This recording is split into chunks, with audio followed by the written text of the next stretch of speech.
Volunteer వ్యవస్థ చాలా డేంజరస్గా వెళ్ళిపోతుంది.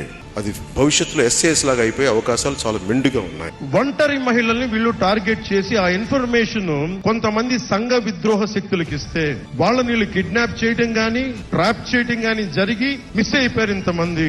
ఈ వాలంటీర్ వ్యవస్థ క్రియేట్ చేసింది ఒక జగన్మోహన్ రెడ్డి ఆలోచన. స్లీపర్ సెల్స్ లాగా, అంటే స్లీపర్ సెల్స్ అంటే ఐడియా ఉంది కదా, ఏ రకంగా అయితే ఈ జిహాదీసు లేకుంటే ఈ టెర్రరిస్ట్ ఈ బాంబ్ బ్లాస్ట్ల కోసం దానికోసం స్లీపర్ టెస్ట్ అని అన్ని దగ్గర పెడతారు. కడాన మీ వివరాలు ఎంత వరకుపోతున్నారంటే మీ ఆయనకి ఏమన్నా వేరే సంబంధాలు ఉన్నాయా, నీకేమైనా అనుమానం ఉందా అంటే కొంపల్ని కూల్చే మార్గం.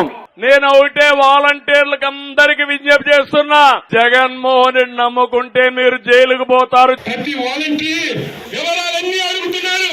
మీ కుటుంబాల్లో చిచ్చు పెట్టాలని, మీ కుటుంబాలని విచ్ఛేదం చేయాలని వివరాలన్నీ పెడుతున్నాడు. రేపు వాలంటీర్లు కానివ్వండి, గ్రామ సచివాలయాలు కానివ్వండి, మన కౌన్సిలర్ ఆధ్వర్యంలోనే పని చేయాలి.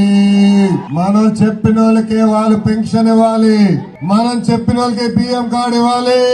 అంతేగాని ఇష్టారాజ్యంగా చేస్తే మేము ఊరుకోం, సాయించమని కూడా హెచ్చరిక నేను జారీ చేస్తున్నా. ఈ వాలంటీర్లు కూడా చెప్తానా, అంకుశం సినిమా గుర్తుందా, మీరు చూసినారా ఎట్ట కొట్టారు, అట్ట కొట్టి నడిపిస్తా ఈ సందులో మడి. ఇప్పుడు వాలంటీర్లు ఉన్నారు, వ్యక్తిగత సమాచారాన్ని సేకరిస్తున్నారు. ఆ సమాచారాన్ని ఉపయోగించుకుని మనల్ని బ్లాక్ మెయిల్ చేయాలనుకుంటున్నారు. తీసుకొని వారి ఉద్యోగం తీపిస్తా, అవసరమైతే కాలు చేయకుండా నరికిస్తాను. మీ అందరూ కూడా చెప్తాను, వాళ్ళందరూ కూడా రాసిన చేయకుండా నరికిస్తా. ఇట్లా దాంట్లో ఎవరు భయపడరు. ఇక్కడ